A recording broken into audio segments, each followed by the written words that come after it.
e.g. promiscuous sex, eating disorders, binge eating, substance abuse, reckless driving. Note do not include suicidal or self-injuring behavior covered in Criterion 5.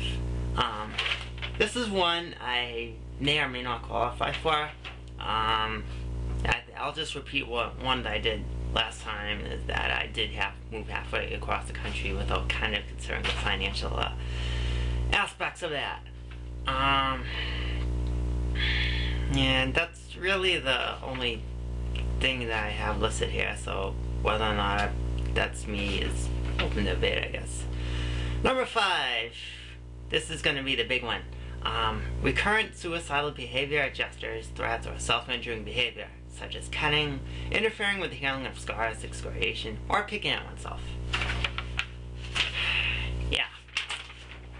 Big time qualify. I have thoughts quite a bit, kind of disturbingly often, when things aren't going my way or aren't going well or whatever, that, you know, maybe I'd just be better off if I leave planet Earth. I'm not talking go on the moon or join the space program, whatever. So, gotta be careful with this. Don't want to give anybody any ideas. So, yeah, so that's suicidal. Yeah, I have suicidal thoughts, kind of disturbingly often. Then there's the really, another big one is I've kind of started to, I've discovered self-harm. Basically, as I kind of discussed in my last video, yeah, I have a job, and which of course is awesome, but it really took a lot of work to get it, and I was surprised I actually got it.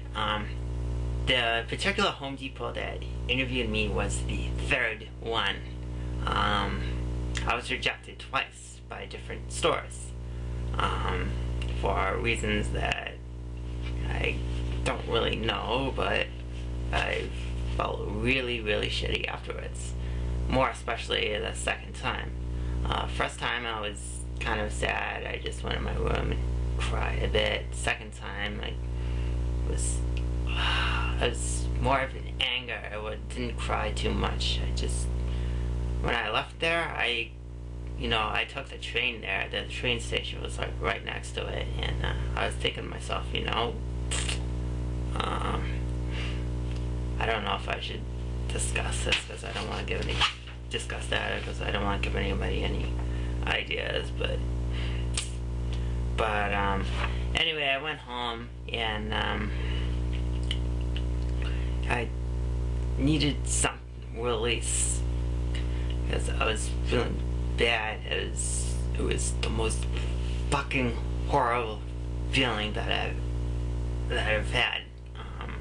It was the worst I felt since I think probably my father passed away, and it was also right up there with the stress of transition and whatnot. So I needed something to release it, so I took my pocket knife out, and interestingly enough, even though the Swiss and the Germans and Austrians are renowned for their precision machinery, my Swiss Army knife was actually a bit dull. So I tried cutting myself, but it really didn't work for me. So I had to find alternate means. Of course, before I did that, I got in, and my two roommates were here, and they was like, "What's wrong?" And I was fucked up. I started yelling and whatever. I went back to my room, and yeah, anyway, I tried my knife, it didn't work, so it was $2, so I took out a jewelry pin. I used to wear butterfly pins, pins with the butterfly things, and I took one of them out, and I just started scraping away at my skin. Not lightly, it was kind of strongly. And I did it hard enough that it took about 3 weeks for the marks to go away.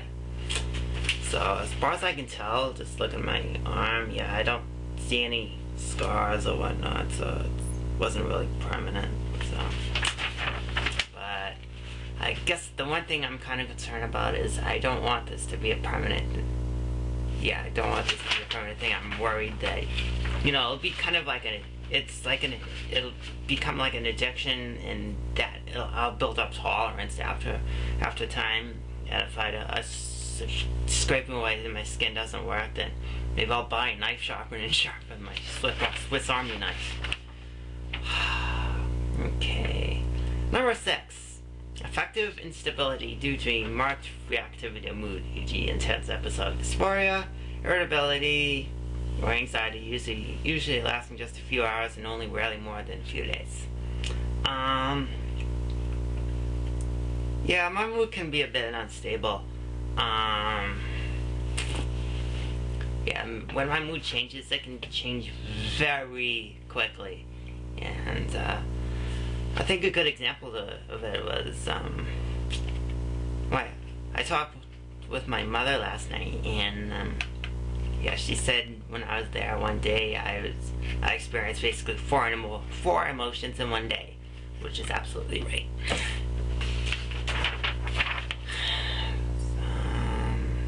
Let's see. Number 7, kind of a big one that I've experienced today, actually. Chronic feelings of emptiness. When I was growing up, I often had kind of an empty feeling in my stomach. I was lonely all the time. I had very, very few friends.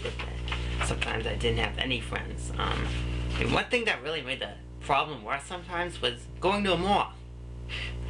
The malls, I find, are very romantic places. They're places you want to go with other people that you like a lot, or whatever. And you go to the mall, and I mean, I always wanted my parents, yeah, I love my parents so much, but them is like, I always want a girlfriend and whatnot. And it was pretty rough doing that. Let's see. Cloudy days or stormy days when the sun isn't shining. Yeah, that can really affect both my mood and make me feel really empty.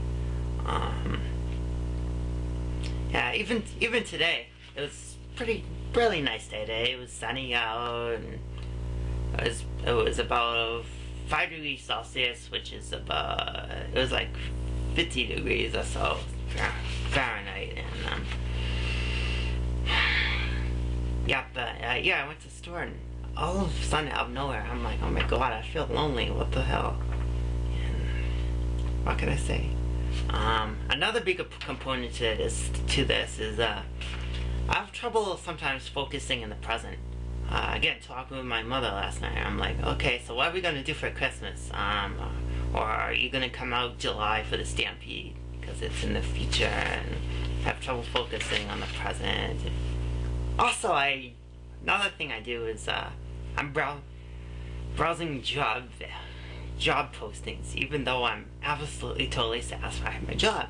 It's just, I don't know, it's just part of me is like, maybe I could do better somewhere else, or put my skills to better use elsewhere or whatever, and it's just part of it. Number 8, inappropriate anger or difficulty controlling anger, e.g. frequent displays of temper, constant anger, and recurrent physical fights. The reason I first started seeing an outside counselor when I was at school was because of anger issues. Which of course I explored things, and yeah, then went to a gender thing, and then when that was pretty much settled, and I guess kind of went away for a while. And now it's, I don't know, I don't think I'm really angry that often. If I get angry, it's kind of concerned, because I read in a book about my condition that something that can be very concerning is if you are a person that takes out anger and externally, in other words, yelling at people or whatever, and then you change it so that you do it internally, you start cutting yourself, whatever. And, yeah, so So that's it.